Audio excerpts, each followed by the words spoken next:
Hello there and welcome to Season 9, the platform where we speak truth to power.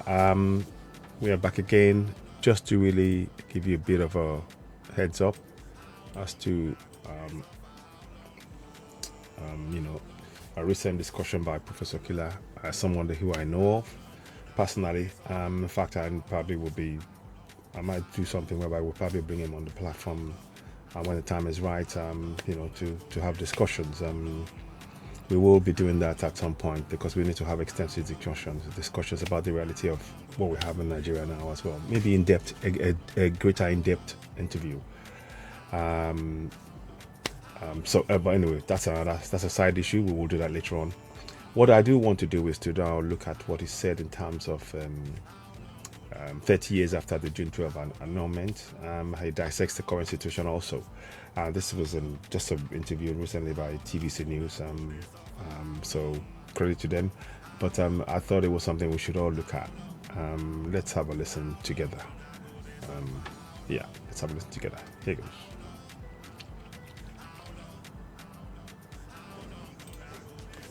Now, on this day, 30 years ago, military President Ibrahim Babangida formally announced the annulment of the June 12, 1993 election. TVC News political correspondent Ayodele Ozubakun examines issues surrounding the annulment. On Saturday, June 12, 1993, Nigerians trooped out to vote in the presidential election that would conclude the endless transition program of the General Ibrahim Babangida regime and confine the military to the barracks. The presidential poll was contested between the two political parties in the country at the time, the Social Democratic Party SDP and the National Republican Convention NRC. The election is considered as the freest and fairest in Nigeria's political history. Chief Moshood Kashimawo Olawale Abiola, a wealthy businessman, was the candidate of the SDP who enjoyed massive support, cutting across ethnic and religious lines in the country. He was widely expected to win the election against his opponent Alhaji Bashir Uthman Tofa of the NRC. After conclusion of voting, Abiola was coasting home to victory after winning majority of states across the country, including Kano, the home state of his opponent Tofa.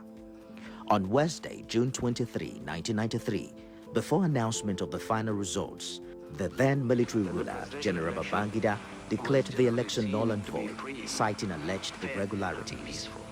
But most analysts insist that the primary reason for the annulment was the fear of the political elite, including General Babangida himself, that the winner of the election, Abiola, would pose a threat to their power and interests. The annulment sparked widespread protests and civil unrest across Nigeria, as many people believed their votes had been disregarded. Many Nigerians and groups were also angry that the annulment was an attempt by the military to cling to power. General Babangida's decision to annul the election was influenced by several factors, including his desire to maintain control over the political landscape, concerns about the unity of the country, and pressure within the military establishment. Some Nigerians speculate that General Babangida was also influenced by external forces, including international pressure from Western governments. Annulment of the June 12, 1993 election led to a political crisis in the country and ultimately contributed to the downfall of the Babangida regime. On the 26th of August 1993, General Babangida famously stepped aside and handed over power to a hurriedly arranged interim national government headed by the late Chief Ernest Shunekon. The interim government itself did not last, as the late General Sani Abacha toppled it and became the head of state on the 17th of November 1993. The annulment also had long-lasting consequences for Nigeria's political development and democracy. After waiting for a year for the mandate freely given to him by Nigerians to be restored, MKO Abiola declared himself the legitimate president of the country at the famous Ekpetedo Declaration in Lagos on the anniversary of the election in 1994. Chose me as their president. The military junta of General Sani Abacha subsequently arrested and imprisoned him for alleged treason. It was not until 1999, 6 years after the annulment, that Nigeria transitioned to civilian rule, with the election of Olusegun Obasanjo as a democratically elected president on May 29. Do solemnly swear. Do solemnly Let's talk this through by talking to the Director of Center for International Advanced and Professional Studies, Anthony Kila, to discuss this issue. Thank you so much for joining us on TVC News this hour.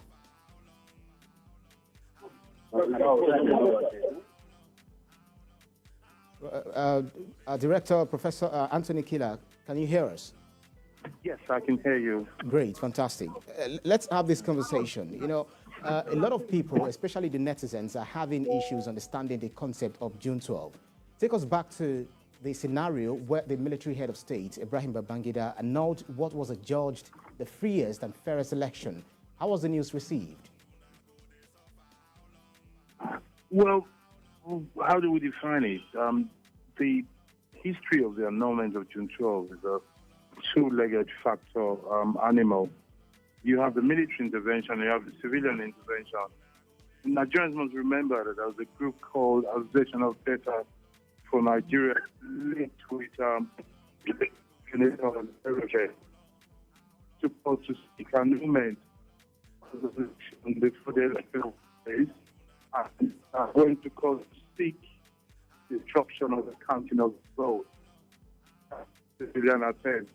The main attempt came by the then head of state, General Babangida, that simply announced the annulment, saying that there were irregularities, and years later down the line, it stated that there was going to be a coup d'etat if he had not annulled the election. I think 30 years after the event, it's time to have a very calm look at it for historians to understand what really happened. As citizens, I think what we need to draw upon is to see that the event that came after that annulment is a return for the rebirth of the nation state Nigeria. Well, 30 years after, a lot has really changed with technology and even more investment into the process. Have we learned lessons, or do you think we have actually learned enough lessons? I think contrary to what people think, we have learned lessons actually. I mean, 30 years later, so there's a whole generation of people who are probably 10 or 15 years, 30 years ago, and we do not do a lot of civic education. But I believe that generally speaking, people understand that no matter how bad, democracy is better than any form of dictatorship. I think there's an imbibed value. I'm happy you include technology, because thanks to technology, our people, young and old, can now compare themselves to the rest of the world. So the average Nigerian sees what's going on in other countries, and the idea of a military dictatorship is an abnormal phenomenon. It's good to remember that up till about 35 years ago, military dictatorship was not seen as so strange, because many countries had it and Nigeria was used to it. So there's a new generation in the world that just considers democracy as a given. Of course, it's abused, it's misunderstood, but, generally, there's a feeling that democracy has come to stay, and we've learned that we should defend our democratic principle. We can improve, but certainly we've learned it. So let's talk about the man, Humphrey Nwosu, because this brings the argument again, strong individual versus strong institution. What do we need? Okay, can you take that again? Yes, I was asking about the man, Humphrey Nwosu. Of course, it brings the argument again, strong individual versus strong institution. What do you think we need? Well, I mean, you need, see, the idea, it's a bit of a strange question that we have to ask ourselves. It is people who build institutions, but it is institutions that keep people alive. If you have a strong man, even if he's a saint, what if he gets to power and he goes mad? Or he goes rogue, or some people influence him, and you haven't got the sense? I think what you need in a structured order of more than one person that are not bounded by love or faith, but are bounded by secular constitutions, are institutions that limit everybody and does not allow others to oppress, does not allow a few to oppress the most. So to that extent, our duty to democracy is vigilance and institution building. And it is very important to know that in geography and history, across the world, in the countries we admire, and in history of the whole world, countries that do well, that progress and have prosperity and have peace, do so because they have strong institutions. It is not the benevolence of the evil of one man that will save us or guide us. It is institutions that will keep our dignity. Otherwise, only the lucky ones will be happy. We're talking about, the legacies of June 12, one of the legacies which in terms of democratic participation and upholding the people's will. So how would you say the legacy of the June 12 annulment has actually, helped in terms of protecting democratic processes and upholding the will of the people? Because we've had several elections since then. Yes, I'm a big author of the fact that the June 12th is actually good that came out of evil. Because if you look at the history of Nigeria, 1914, the amalgamation of Nigeria is not something we're really proud of. As a matter of fact, we don't celebrate it because it's something that was handed over to us by foreign powers. That's something that was made by foreign powers. 1960, we just created some false narrative. We don't really have freedom fighters because, the people didn't really die for Nigerian independence. So we've created some make-believe stories that are not really true. The first real battle, civic battle for nationhood is actually June 12. It's what happens in 1993. So it is important to remember that battle that cost people lives, that delayed people's career, people were jailed, people lost their property, is actually the first reawakening of nationhood in the country. And it is important to remember that it's the kind of nationhood that was built out of the fact that religious, ethnic lines were blurred, and people focused on what they thought was right, which is a democratic leaning, a democratic voice that was silenced, and people fought to make their voice heard.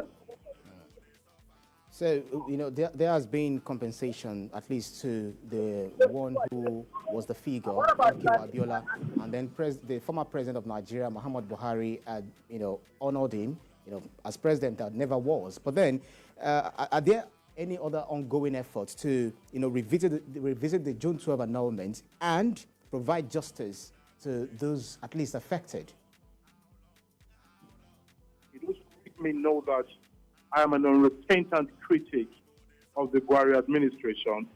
But it is important to note that, in all that darkness and blight, we must recognize that administration was the ones to appreciate the judgment. That was kind of a moment. The year Buhari called, actually called from his office to say to us that they're going to recognize it, and then they sent a letter. It's a good thing.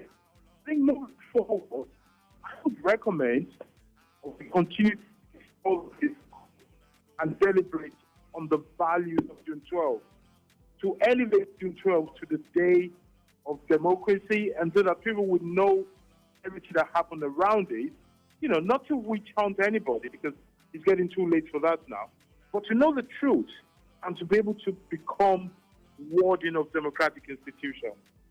I think that's important. It's not too much and it's not too late to name streets after June 12, to recognize the martyrs and the heroes, especially the unsung heroes and heroines of the June 12, I think it's a long list of names, but every sector had, and every community can bring forward those who stood for something good when some people try to push the country towards the bad side. It should be a good thing for the people of Nigeria. Right. Interesting thing. Something that we'll keep talking about year in, year out. Director of Center for International Advanced and Professional Studies, Anthony Kila, thank you so much for your keenness of insight on this issue.